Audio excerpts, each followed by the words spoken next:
Manipur Circle News ki maikai dagi mayam mutaram na oksari ngasi numidang uram da phone ki pause sing da yaw ba headlines sing mayam da pawdom jari Alpha NSN gi militant sing na Assam Rifles ki kemda attack chathakhre awang nu poklam dam da khulai paiduna ningtamba gi lan hawriba United Liberation Front of Assam Independent Alpha amasung National Socialist Council of Nagaland NSCN apun batim amana ngasi ayuk Arunachal Pradesh ki Tirap district leba Assam Rifles ki camp amada attack chathakhre report amagi matung ina thodok asi ngasi nongalam dai pung ahmakhai rom tabada thokibani hairi khulai matik chana paiba militant singna Assam Rifles ki camp da nomai round kunmanga rom kapsil lakraba matung da Assam Rifles ki personnel singna so light machine gun LMG sizinaduna khut hanki amasung nakalani akanba mawngda khuthoknaki thodok aduda aswapan amasung misi mina yawbagi report ti phangdri thodok thokhraba matungda security forces na matam adugi akoibada paksan nati bohomagi thabak chathaduna militant sing ki khongul linaba honaki Independence Day thoromgi mangoinana lamdam asomda ing tabagi phibam kahenabagi pandamda militant singna Assam Rifles ki camda attack chatharakibani haina report amana phongdokli Mitai singa wari sanakiba thadau delegation kuki singi yeknabani haina kuki NP Manipur na lauthokre lamdamasida santi thamnabagidamakta kamlup ki irang asi tholakhiba sahi ani matungda kuki NP Manipur gi mioi taratare na saba delegation ama imphal da laktuna maitai gi CSO singa yamna ऐतिहासिक ओइबा मवंग worry सानकिबा दो cookie NP gi maikai dagi yamna kanna yaningdaba phongdokpaga loinana kuki miyam gi apamba amasung apunmagi oiba struggle asibo karimata thawsadi hairaduna makoi singasi kuki miyam gi yeknabani haina lauthokre kuki NP Manipur gi Information and Publicity Secretary Janghaulun Haukipna thadorokiba chiro lamana hairibadi thada NP Manipur gi mute sinduna mioi tara tarena saba delegation aduna tha sigi tarukta imphal da satuna tongan ba maitai gi civil society organization sing aduna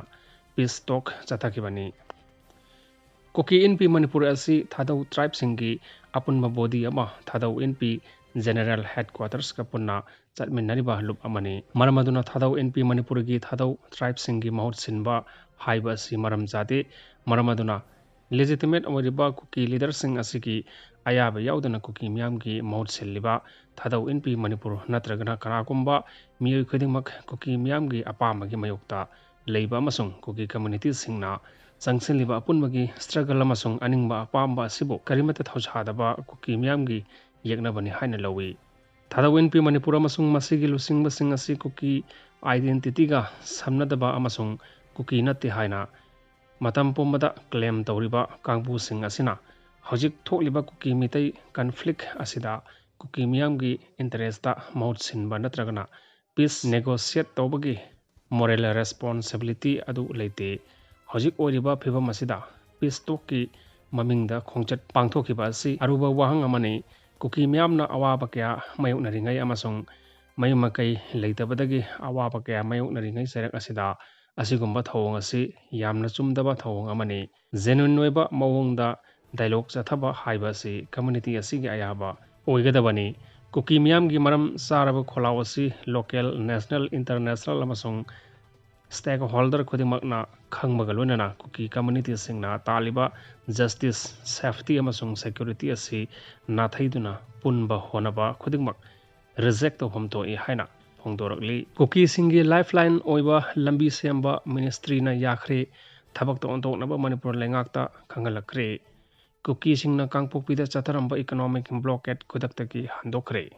Foothills Naga Coordination Committee FNCC ga ngarang wari sanabada Manipur gi Home Commissioner N Ashok Kumar German Road natragana Tiger Road nasingba semagi ayaba lengakna pikhiba leite haina thajaba pibadagi lambi aduda chatharamba ban handokhraba matungda lambi adu semgadabani haina Ministry na Manipur lengakta irakpa chirolama social media da viral orakle Ministry of Development of North Eastern Region Donor Nadi Manipur gi singi sarukta lambi semhanabagi matangda Manipur lengakta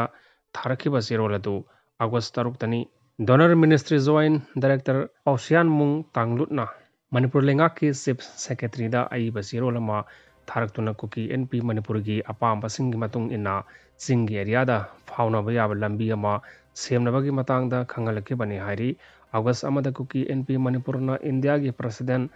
Draupadi Murmuda memorandum ama pisinduna Manipur gi singi area singda akhanaba phauna bayaba lambi sembina ba taksinki kumjali singani kulhumdoi gi mi ahumdagi hauna Manipur da kanglupi hana sunaba thodok sing leptana thorakiba maramna kuki frup ki mioi sing chathok chasin tobada sauna khodong chadaba mayoknaba maramna singi area da akhanaba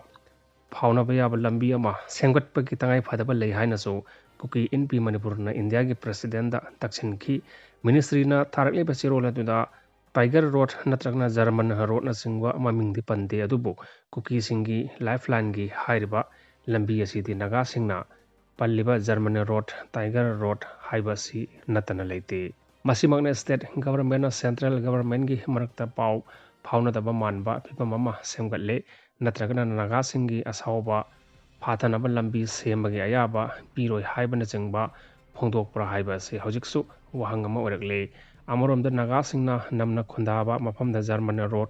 Tiger road Haina Mingthonba Lambi Shamjilakpa Masung suspension of operation the Ladiba Kuki militant Singi designated camp Sajalapagi Mayokta FNCC na Kuki Sing Sanghandabagi Matang the Kaukiba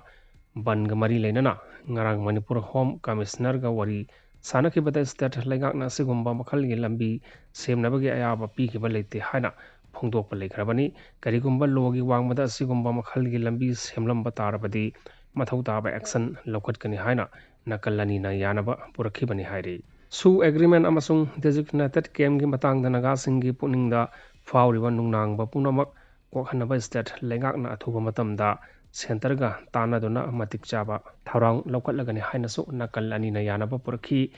chingmai kokthokduna popi pambi thajilakpagi matangda state lengakna war on drugs lautokuna popi thabage thabak chenariba mioising narcotics drug and psychotropic substance eki matangda matik chap action lokhatuna lakli state police amadi central agencies singna mafam kyada popi pambi sing paktaknana mangan takhanbagi thawrang lokhatuna lakhi matung tarakpata su karamba mafamda popi pambi tharambage haibadu kupna yengchillaga mangan takhanbagi thawrang Lokhatkani haina nakalani na yanaba purakhibani maragasida working committee kuki CSO National Highway 2 da Kauramba economic blockade khodaktagi handokhre